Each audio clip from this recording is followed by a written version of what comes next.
Hey darlings, welcome back to my channel. It's me, Kagam.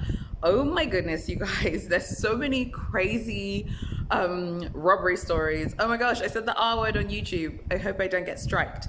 And there's so many crazy luxury robbery stories that have been floating around. I couldn't not make a video because I've noticed some new trends that I think you guys should be aware of. So make sure you keep watching this video. If you like shopping videos, you know what to do. Subscribe to my channel, hit that bell. Okay, let's get started. First of all, Tamara Ecclestone's jewels have turned up. They turned up on a woman from Romania. The Daily Mail, you know them, they're always going off on people, but the Daily Mail called her the P word.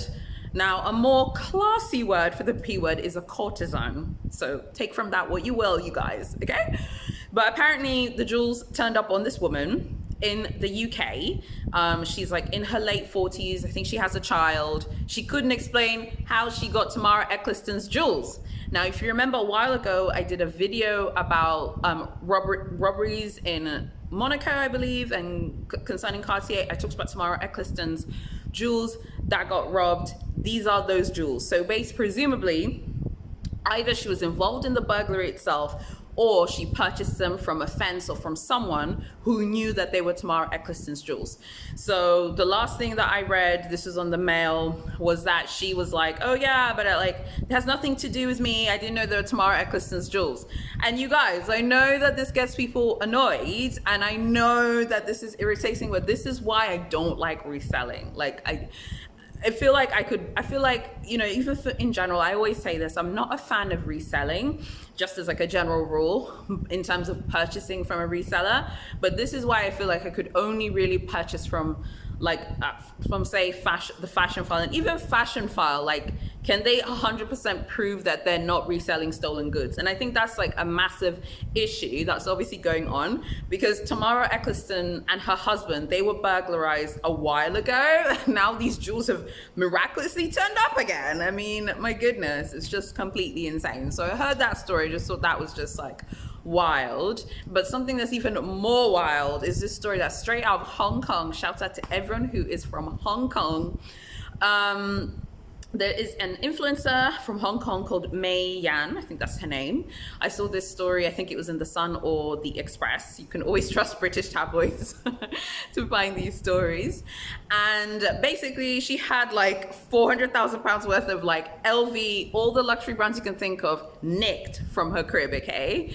And the people who stole from her, they saw that she had like that limited edition Louis Vuitton holdall that's like in the rainbow thing. I don't know what it's called. For those of you who love LV, you know what it's called. Tell me in the comments. She had that. She had some really cool Louis Vuitton pieces. She had tons of other luxury jewelry. She had that really another limited edition Rolex, you know, the one that's like rainbow colors, so gorgeous. Yeah, so she had 400,000 pounds worth of jewelry, luxury goods stolen. They tied her up, okay? They threatened to harm her baby, okay?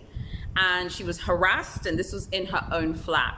So she said it was like worth 3.6 million Hong Kong dollars. I don't have my other phone on me right now with the internet, so I can't check the exchange rate, but I already know that's a horrifying sum of money. So it's probably connecting to about 400,000 pounds, or maybe $550,000. I mean, just tons of money. So again, you know, we're back to square one when it comes to these luxury robberies that are targeting influencers, that are targeting celebrities. It's such a difficult like crossroads for influencers, and I think for YouTubers and people who just love shopping and love luxury brands and things like that, because it's like, how much do you share? She is a luxury brands influencer. She has to show luxury products that she's buying. The vibe of this channel, as you can tell, is a bit different. I'm into shopping. So I like the art of shopping. I like high street shopping. I like luxury shopping. I like high street brands. I like luxury brands. But I feel like for someone like her, it's like she constantly has to show that luxury brands that she's buying and things that she's constantly purchasing and things like that. So if she's not showing, then what is she doing? She's not achieving anything as an influencer if that's important to her, basically, obviously. That's like being a car YouTuber, but not showing the cars that you're buying or not showing the cars you're driving, etc. So I was thinking about like, where does this leave luxury content creators, whether you're on Instagram or whether you're on TikTok or whether you're on YouTube? Where does this leave you guys and me and anyone who's into shopping and anyone who buys things to show and just share what they've got. I think where it leaves us is, at the end of the day, people who are on social media and YouTube, especially if you build up a massive following, you're basically a celebrity. You know, you are a celebrity at this point. Like, if you have tons and tons of followers. I mean, I do not consider myself like anything. I've always say this, like, I'm so busy with my actual business itself. I wouldn't say I consider myself anything more than just enjoying my time with this channel and making videos that I personally would like to watch myself. But even me, I mean, on my own Instagram, I had someone who is from Tanzania who was like, hey, I watch every single one of your videos. I've seen your shopping vlogs, like, you know, in the main shopping center. And the person even told me, said, I've seen you one day doing a shopping vlog, but I was too shy to come over. I was like, okay. You know, it could have been cool for her to say hello. I definitely would have been happy to meet anyone who's watching my videos, enjoying my videos or whatever. But it also raised interesting questions about, you know, security and being safe and things like that. So I'm sure that this person was sincere. I thanked her. I was very grateful that anyone was watching my videos. Anyone who even watches my videos, likes my videos, don't forget to like this video. I'm grateful for it. But it does raise interesting questions about security and being safe and making sure that you're creating content, but not in a way that could jeopardize your life. So like this woman, now she's seen that obviously her security situation at her flat was not happening and it wasn't good. She has £400,000 worth of goods. Anyone who knows Hong Kong knows basically almost everyone in Hong Kong lives in a flat. It is definitely a flat apartment like culture over there. So that's not anything out of the ordinary. But the fact that they were able to enter the building, they're able to bypass security, and they were clever. They like hid their identities, whatever. So on CCTV, they couldn't be seen like who they were.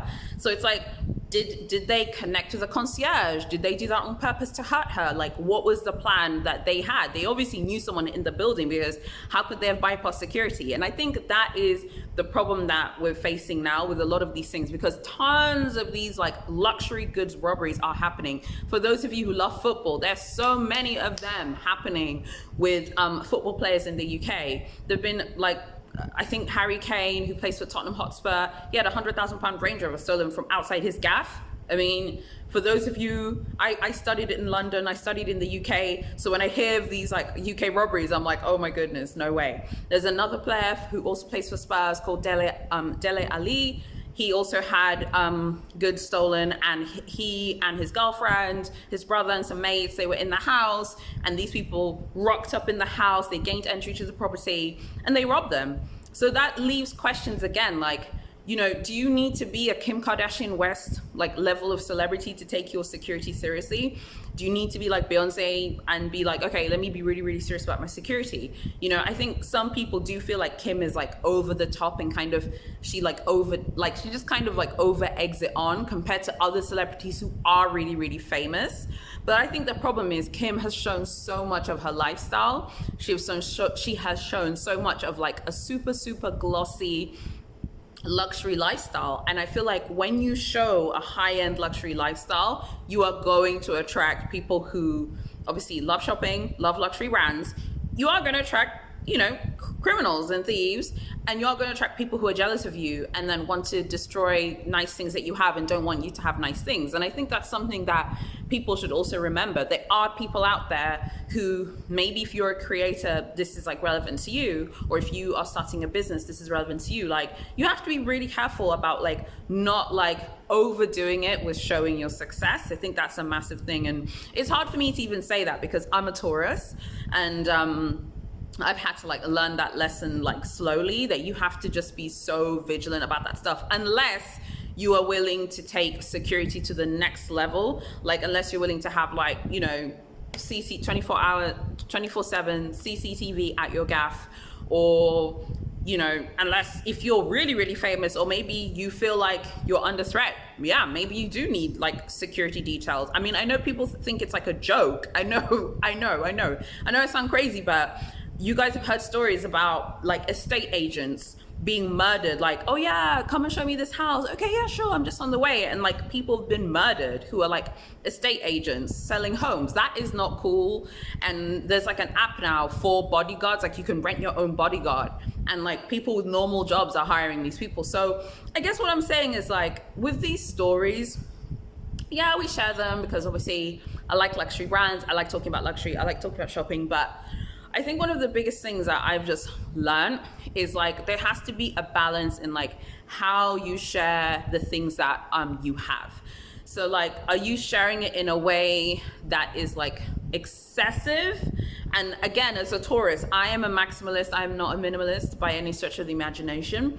But are you sharing it in a way that's like excessive and that is kind of stoking the fires of jealousy? Or are you very careful about what you share and how you share? So like this, sorry, something in my nose. So this Chinese influencer, I beg your pardon, she's from Hong Kong. She basically was like showing tons of stuff, and she was just like constantly showing all the things that she had that obviously triggered burglars, you know, and triggered these criminal syndicates and these criminal rings who basically go ahead and attack those people. So I feel like a lot of luxury influencers need to accept that if you are going to be a luxury YouTuber, or you're going to be a maybe shopping / fashion YouTuber, and you plan to do this seriously, you can always tell the channels that are doing this professionally, you have to accept the fact that you need to take your security seriously, because no one cares about you more than you and your mom and your dad, basically, at this point in the game. So you do need to take security seriously. You do need to take security at your house seriously. And when you're out and about, like, if you have, you know, done a massive haul, there's a whole video I saw the other day, it came on my suggested, it was like $50,000 luxury haul. I mean, amazing haul, loved it. But I was like, I hope homegirl is really being careful, because you're putting $50,000 out there. That is literally like moths to a flame in terms of attracting people who are jealous and don't want you to have nice things and want to steal from you. So if you let's say one day you're like, oh, I'm gonna post a $10,000 luxury haul video and I'm going to write $10,000 in the subject line, obviously, because you know you want to get more viewers, you need to make sure you have a $10,000 approach to your security. Don't be like, okay guys, you know, I'm gonna go buy limited edition Chanel handbags, but you don't have a 10,000 pound, dollar, euro approach to your security. I think that's just so important, because I don't understand the people who purchase really expensive things. I think it makes more sense with jewelry as well. But if you have like limited edition jewels from huge jewelry maisons or whatever, for the love of God, you must get them insured. So, I mean, I share these stories every now and then because I find them interesting. I'm not laughing at them, I promise, because if that had been me having my stuff taken from me, I would be absolutely devastated. If any of you are Taurus, you know how Taurians are like about our stuff. Like, we care about our stuff. I would be just so devastated.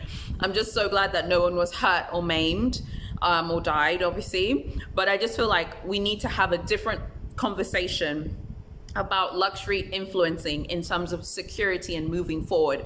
It's obvious to me that the luxe community and the luxury shopping world, particularly on YouTube and Instagram, has absolutely exploded. There are lots of people in the luxe world who don't share their identity, you know? So for me, my identity is no secret at all. My Instagram is in the bio. If you go on my Instagram, you'll see my full government name with my married name on it. I don't have anything to hide because I'm also an entrepreneur and I want to build my profile as a businesswoman. I don't see any conflict between having this channel where I talk about shopping and beautiful things and also having my businesses where I'm focused on those. Whereas many people who talk about luxury on YouTube, or maybe not YouTube, sorry, on Instagram, don't show their identity. And this is why, because they are not trying to be robbed of their stuff. And they don't want to have, like, you know, people following them like, oh, I have bodyguards. People are going to be like, who the H do you think you are that you need to have bodyguards? But if I just feel like at this point in the game, and even people with like 50,000 subscribers on YouTube, even like 50,000 followers on Instagram, particularly if you're in the luxe world, you really need to take security seriously. Don't treat it as a joke, because one day someone will just come and try and slash something off your wrist, and that's not cool. That's not funny. So I know it sounds, and again, I'm not trying to say that I'm this like guru who knows all this stuff. I have like 238 subscribers, and I'm very grateful for each and every one of you. Thank you for subbing. But I do know a lot about business, and I know that people who follow, like people who decide to like maybe rob you or burglarize you, they have been following you for ages. So this is not anything new to them. They're just like, cool, I'm gonna, rob this girl. I saw that she did an unboxing video of $10,000. I saw that she posted on her story. So even for me, like, I hope you guys go follow me on Instagram. I post more of my personal pictures on there. Even my Instagram, it's a tough one because I've been trying to build it, but I also I personally wouldn't feel comfortable like even showing a purchase on my Instagram, just because so many of my friends follow me on there, and also I don't know who's watching. While it's the same thing with YouTube. YouTube is not really that big in Tanzania, so I don't really feel that worried about like what I'm sharing on here. I'm very careful and very measured about what I share. I think I said it the other day, a few videos ago. Someone was like, "Oh, you never post anything. This is a shopping channel. You're never posting what you buy." I'm like, I buy more than I show on this channel, and that is a strategic reason. So I'm not trying to have this happen to me as well. But I do have some really cool videos coming up next week that are shopping related concerning things I have bought. And I would love if you would subscribe and turn on that bell and like this video for more videos. I have got so many fire videos coming up. I'm I'm overly proud of myself at the moment. And I hope to see you guys basically in my next video. And I need to know what you guys think about these luxury robberies. Is it over the top for like a luxury or shopping or fashion influencer with 100K subs to have a bodyguard? Think about it. Like, is that like, are you thinking that you're Kim here? And are you thinking that, I'm that B, okay, so I need to have protection? Is that over the top, or is it actually justified? Think about it, guys. Tell me in the freaking comments, and you know what to do. Subscribe to my channel. Thank you so much for watching, and I'll see you in my next video.